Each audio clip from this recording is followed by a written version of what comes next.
y'all? It's DMC to KING. I'ma say this once, I ain't gonna say it again. DMC in the place to be, and the place for you to be is right here with Fred White. Tales from the pen. Yeah, that's it. People, we back. Fred White, Tales from the Pen. If you're new to the channel, go down and hit the subscribe button. Click the bell notification, and then click the word all. And make sure the bell notification is shaded in. This way, anytime I post a video, you will know about it. For those who just happen to stumble upon my channel for the first time, my name is Fred, and I talk about the negative life choices that I made and the consequences I suffered because of these negative choices. And I tell these stories not in a glorification kind of way, people, you already know. I do it to let these kids know what the real issue is and what's really going on in the penitentiary. That's what I do, in hopes that they understand,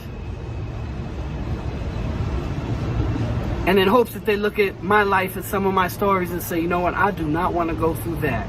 That's the only reason I do these videos. That's it, simple. YouTube don't pay enough. I do this just to keep people out of trouble, man. That's why I started this, and that's why I'm going to continue to do this. So I left the last story. I was in C-95. I had just got jumped in one house, and I went to another.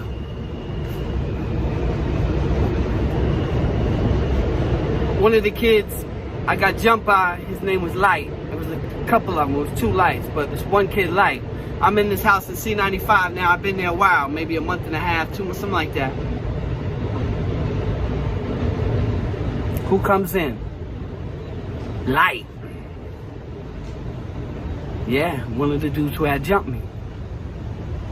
So I saw him before he saw me. So it was like option time. They call option like every hour. And they let people come out the day room and go to your cell maybe for 5 minutes. Maybe get something that you forgot. Maybe get some cookies. Maybe get your Walkman. Maybe get a book. Get a deck of cards. So every hour they let you go to your cell for a few minutes, then you got to come out, or you can stay in and they close the cells. So if you want to go in, take a nap, whatever, you could do that too. So it was option time when he came. I seen him. So when he was walking down, there was a lot of people in the hall. He was, going to his cell. So, my boys Ito and Tilo was in there. And I was like, yo, that's one of the dudes that had jumped me or whatever. He still ain't seen me. He went to his cell, went in the cell. They're like, what? Oh. So I went to my cell. His cell was further down. I was up more in the front. So I went to my cell, and I bust open my bar soap. Because in the penitentiary, yes, in commissary, yes, food is money too. But soaps back then on the island, you had a lot of cosmetics. That's what it was. I had like 60 bars of soap. You know what I mean? Mostly 3 kinds. It was Irish Spring, Blue Coast, and Dove. I used to have those. I used to have like 60 bars.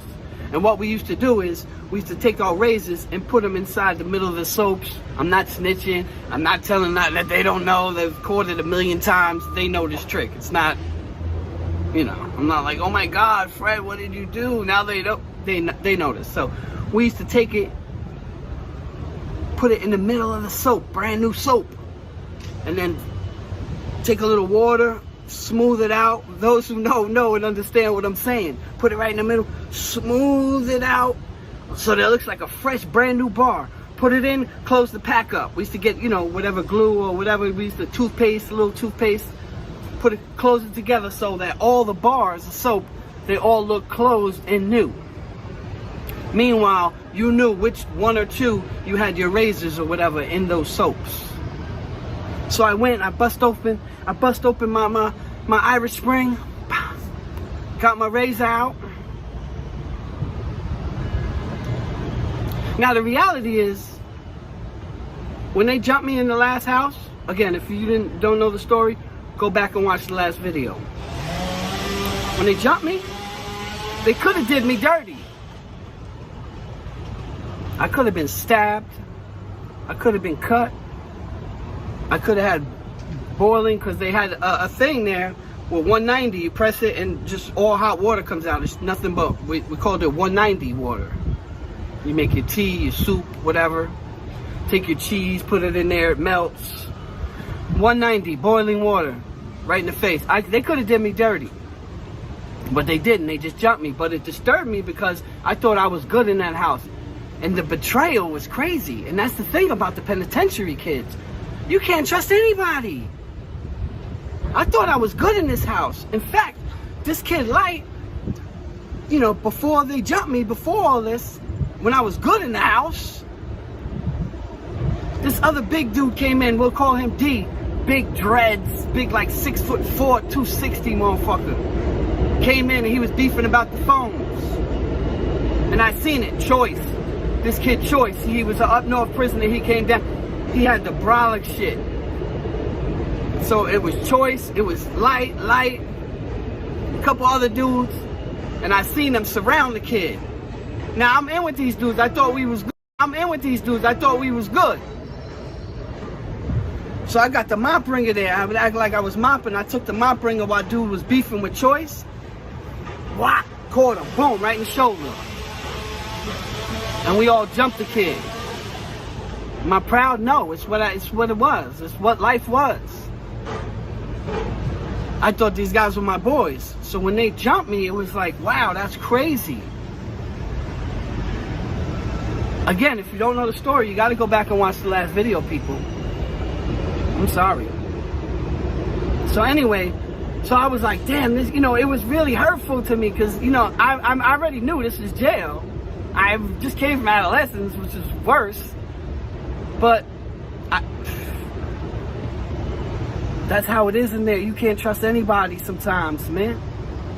So anyway, Light come, boom, he didn't see me. Boom. I go bust down the Irish Spring, so I get the razor out. And I waited by myself. So when the police was like, you know, option over, whatever, son, he had just put it back. He had came out. He had started walking down the gallery. So, you know, I went on the side. So as soon as he walked past, I jumped out on him. What? Surprise. That's what I said. I jumped out. He looked. I said, surprise, motherfucker. Boom. Now, what happened was, like, he blocked it a little bit. You know what I'm saying? I caught him on his hand and his arm. And we went at it a little bit. I caught him on the top of his head. I couldn't get his face.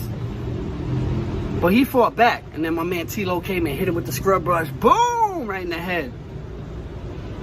T-Lo. Shout out to T-Lo. I don't even know whatever happened to him. Never seen him again after that. Hit son in the head with the broom scrub brush. We packed him out. The only good thing, he went to the bubble, he ain't tell. Police know who it was and stuff like that. That's how it is. That's what it is. But he didn't tell. It is what it is. You know, they did that to me, I did that to them. That's how it was. Am I glorifying it? No. Am I happy about it? No. But it was a life I had to live. It was a life I had to live. It's just the way it was. That was just the lifestyle. You had to, you know, by any means necessary, you got to survive. Sometimes you have to become something maybe you're really not. Because everybody else is that, and if you're not, you're going to get eaten. Like, share, subscribe.